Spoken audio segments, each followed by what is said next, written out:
जिस घड़ी का तुमको बेसब्री से इंतजार था आईसीआई का न्यू सिलेबस की डिटेल अनाउंसमेंट कब आएगी, फाइनली कल आईसीआई ने न्यू सिलेबस की डिटेल अनाउंसमेंट दे दी। और आज अपन ये वीडियो में डिस्कस करने वाले कि सीए फाउंडेशन अकाउंट्स के न्यू सिलेबस में क्या क्या एडिशन हुए और ओल्ड सिलेबस न्यू सिलेबस के कंपैरिजन में क्या क्या चेंज हुए और कुछ इंपॉर्टेंट पॉइंट अपन ये वीडियो में डिस्कस करेंगे। अगेन सीए फाउंडेशन के इंटर और फाइनल के लिए मैं अलग से दूसरी वीडियो बना दूंगा, ये वीडियो में सिर्फ सीए फाउंडेशन वालों के लिए है।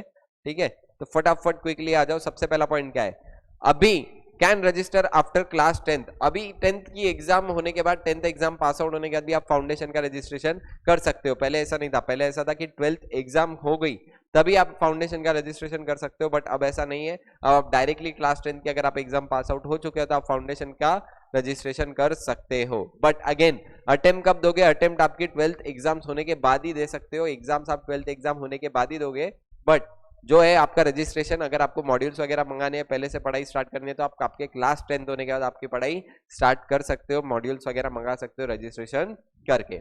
उसके बाद सीए फाउंडेशन का फर्स्ट अटेम्प्ट जो रहेगा जून 2024 में रहेगा। First attempt will be on in June 2024। Passing criteria same पहले के जैसा था, वही पासिंग क्राइटेरिया। टोटल में आपको एग्रीगेट में 200 चाहिए पास होने और इंडिविजुअली हर सब्जेक्ट में 40 मार्क्स चाहिए पास होने के लिए। वापिस से पहले की तरह ही एग्जाम्शन, कोई भी एग्जाम्शन नहीं रहेगा फाउंडेशन के पेपर्स में, कोई भी तरह का एग्जाम्शन नहीं मिलेगा। अगेन पहले ऐसा बात चल रही थी कि डिस्क्रिप्टिव पेपर में भी एमसीक्यू आएंगे, बट कल क्लैरिफाई होगा कि डिस्क्रिप्टिव पेपर में एमसीक्यू नहीं है एंड जो ऑब्जेक्टिव पेपर है उसमें एमसीक्यू रहेंगे पहले की तरह सेम, नेगेटिव मार्किंग 0.25 मार्क्स।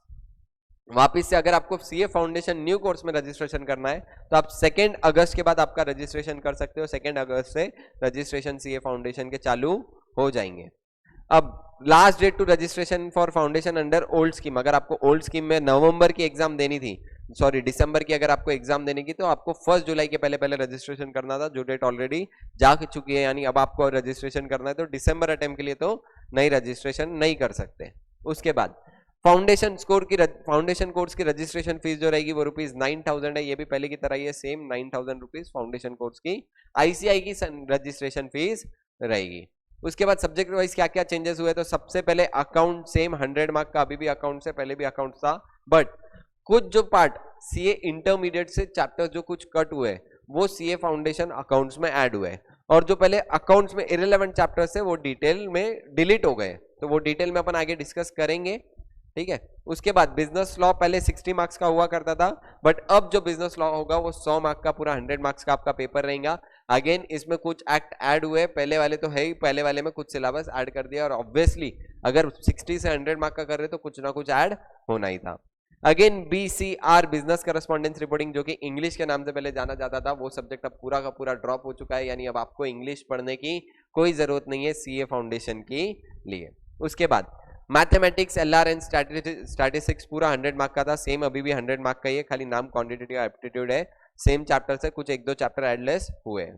ठीक है, उसके बाद बिजनेस इकोनॉमिक्स जो था पहले 60 मार्क्स का हुआ करता था, अब बिजनेस इकोनॉमिक्स हो गया पूरा 100 मार्क का। एंड अगेन इकोनॉमिक्स जो था इंटर में, वो पूरा का पूरा इंटर से इकोनॉमिक डिलीट हो गया है, तो इंटर का जो इकोनॉमिक्स का सिलेबस का पार्ट था वो पूरा का पूरा सिलेबस का इकोनॉमिक्स इंटर वाला पार्ट अब फाउंडेशन में आ गया, यानी फाउंडेशन का पूरा हो गया 100 मार्क का, पहले 60 का था अब 100 मार्क का हो गया, और सिलेबस कौन सा वाला बढ़ गया, जो पहले इंटर में था वो अब फाउंडेशन में आ गया, यानी कहीं ना कहीं इकोनॉमिक्स के ऊपर आपका बर्डन बहुत ज्यादा बढ़ चुका है।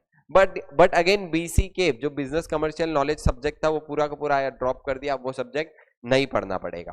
ठीक है, अगेन अगर इंडिविजुअल अकाउंट वाइज में कंपेयर करूं, इंडिविजुअल अकाउंट वाइज अकाउंट्स के अंदर कौन सा चैप्टर ऐड हुए, कौन सा चैप्टर लेस हुए, एक बार फटाफट क्विकली डिस्कस करेंगे। अकाउंटिंग टर्मिनोलॉजी एक चैप्टर था जो कि ये चैप्टर 1 से ड्रॉप हुआ है, आईसीआई ने नीचे सिलेबस में तो दिया हुआ है बट उसको कोई चैप्टर में क्लासिफिकेशन नहीं किया है, तो अगेन कंफर्म नहीं है उससे क्वेश्चन आएंगे या नहीं आएंगे, मैं अभी आपको डिटेल में नहीं बता सकता। अगेन जो यूनिट 9 था इंडियन अकाउंटिंग स्टैंडर्ड, ये भी पूरा का पूरा ड्रॉप हो चुका है, जो न्यू सिलेबस में नहीं है। उसके अलावा पहले और अभी ओल्ड और न्यू सिलेबस में ये पूरे के पूरे चैप्टर्स कॉमन है, ओल्ड में भी थे और न्यू में भी है। उसके बाद अकाउंटिंग प्रोसेस जो चैप्टर था पूरा का पूरा सेम पहले जैसा था वैसे का वैसा ही अभी है, कुछ 1-2 इलस्ट्रेशन एडलेस हुएंगे तो पता नहीं, बट सेम ऑलमोस्ट सिलेबस तो सेम ही है उसका। फिर उसके बाद bank reconciliation statement same chapter, again old में भी था न्यू में भी है। इन्वेंट्रीज ओल्ड में भी था न्यू में भी है।